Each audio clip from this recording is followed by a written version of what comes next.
Welcome back to Team of Tennis. I'm David. In this video, I'm going to go over the backhand. If you've seen my video on the forehand, link in the description below, there will be some overlap of info. Feel free to skip over those parts or to watch again as a refresher. I teach this method because you can train by yourself. You don't need that second person to feed you balls. In the beginning, you can train at home. After you become comfortable, you can train at the tennis court, or you can train against the wall, provided you have enough space. How much space?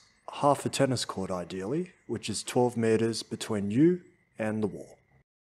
You control the biggest variable, which is where the ball is, so you can solely focus on technique.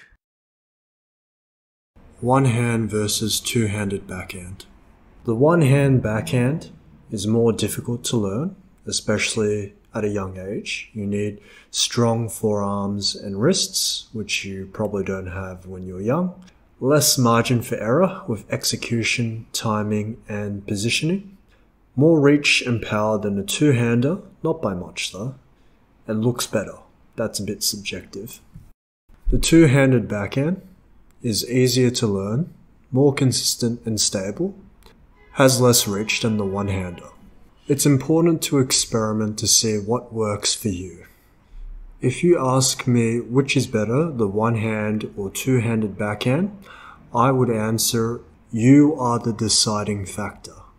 Remember, you're not locked in. You can always change from a two-handed backhand to a one-handed backhand and vice versa. But like any skill, the more time invested, the better you get.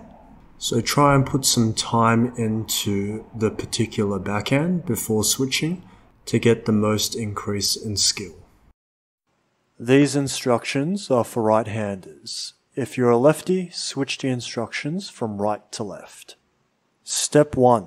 Stand side on with knees slightly bent, right foot in front pointing roughly northwest direction. The back foot is pointing in the west direction. This stance promotes stability and power through weight transfer. Step 2. Practice rocking back and forth with your arms to balance. Right hand in front, left hand at the back. Feel that weight transfer from your back foot to your front foot. Step 3. Now swing your right arm at the same time when transferring your weight from your back foot to your front foot. Let your shoulders and upper body rotate with the right arm. Notice the slight bend in the arm, which provides more stability than a straight arm. Notice how the back foot lifts up at the end of the swing. Pay attention to the short backswing. This helps improve timing. Most of the power comes from a combination of timing, weight transfer, and ball contact zone. A bigger backswing does not add that much more power and makes the timing harder as you have less time, making the effort to reward ratio worse. Step 3. Now swing your arm at the same time when transferring your weight from your back foot to your front foot. Let your shoulders and upper body rotate with the right arm. Notice the slight bend in the arm, which provides more stability than a straight arm. Notice how the back foot lifts up at the end of the swing. Pay attention to the short backswing. This helps improve timing. Most of the power comes from a combination of timing, weight transfer, and ball contact zone. A bigger backswing does not add that much more power and makes the timing harder as you have less time, making the effort to reward ratio worse. Step 4. Notice where I stop with my swing. This is your ideal ball contact spot. Burn this spot into your memory. Your goal in tennis is to hit every backhand right here in the middle of the back of your hand. Your ball contact spot is slightly below hip height, just slightly out in front of your right foot. Step 4. Notice where I stop with my swing. This is your ideal ball contact spot. Burn this spot into your memory. Your goal in tennis is to hit every backhand right here in the middle of the back of your hand. Your ball contact spot is slightly below hip height, just slightly out in front of your right foot. Practice step 1 to 4 until you feel comfortable to proceed. You can do these steps at home in front of a mirror. Grab your racket. The racket handle has 8 sides, also known as bevels. The middle part between your thumb and index finger should be touching bevel 8. If you're left-handed, you should be on number 2. This is called the Backhand Continental grip, and I feel it allows the most natural arm and wrist position for the shot, meaning it's similar to the step-free exercise. If you're using a two-handed backhand, place your left hand just above your right hand so that they're touching. The middle part between your thumb and index finger of your left hand should also be touching bevel 8. Side note, I also call this the everything else grip. You will use this grip, or a slight variation, for everything else other than the flat or topspin forehand, meaning you'll only ever have to remember 2 grips in tennis, the forehand grip and the everything else grip. More info in future videos. Step 6. Now practice step 3, except this time holding the racket in the continental grip. Try and picture the racket as an extension of your arm, and that the middle of the strings is the middle of the back of your hand.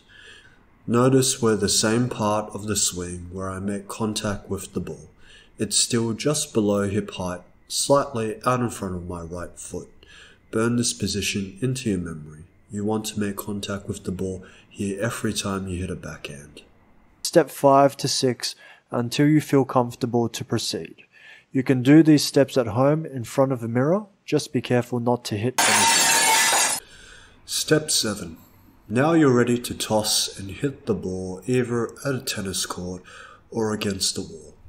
With your left hand in front of your chest and your right hand gripping the racket in the Backhand Continental grip at the ready, toss the ball gently in the air and hit the ball with the swing practiced in step 6. Try and toss the ball so that when the ball reaches the top of its bounce, it stops at your ideal ball contact zone. The aim is to make it as easiest as possible, so you focus on the backhand technique and drill in your ideal ball contact zone. With the double hand backhand, it becomes similar to a juggle, gently tossing the ball in the air with the left hand, then quickly assuming the two-hand backhand grip whilst the ball is in its bounce, then striking the ball. Step 8. Do the ball drop drill at the service line. Aim to hit between the singles and doubles line. The goal is to hit the ball as straight as possible. If hitting against the wall, either mark the wall or make a landmark against the wall to assist you in knowing when you hit the ball straight. Step 9. Now focus on putting different force into the shot, but still using the same technique. Aim for the middle of the court, then the back of the court. Step 10. Stand at the baseline with the same technique. Hit short, medium, then deep. Key points which you can save as a screenshot. Text in the description below for copying and pasting. Once you're comfortable with the drills, being able to consistently control the power and hitting the ball in between the singles and doubles line, or relatively straight against the wall, you're ready to hit some non-stationary balls, for example from another person, a ball machine, or a rebound off the wall. With the knowledge of what the ideal backhand feels like, it's simply a matter of being in the right position, timing the backhand that you hit it in your hitting zone, and executing the stroke. In other words, to achieve the ideal backhand on a moving ball, you have to position yourself and time the shot as if you were hitting those stationary balls. If that sounds hard, well, it's meant to be, as the aim of the game is to hit shots that are difficult or unable to be returned, something your opponent will be doing. Pro tip, it's quite easy to hit the ball late when hitting against the wall, so don't fall into that trap. Concentrate on being ready to hit that ball out in front in your hitting zone. It's important to know what the ideal shot feels like, so try and practice these drills before you jump straight into rallying and hitting against the wall, as you'll soon find out how much more difficult it is to hit a moving ball compared to a stationary ball. So start with that stationary ball and work your way up towards the moving ball. Stay tuned for the next video, which will be about serves. Thanks for watching. If you found this video helpful, please like, comment, subscribe, and keep improving.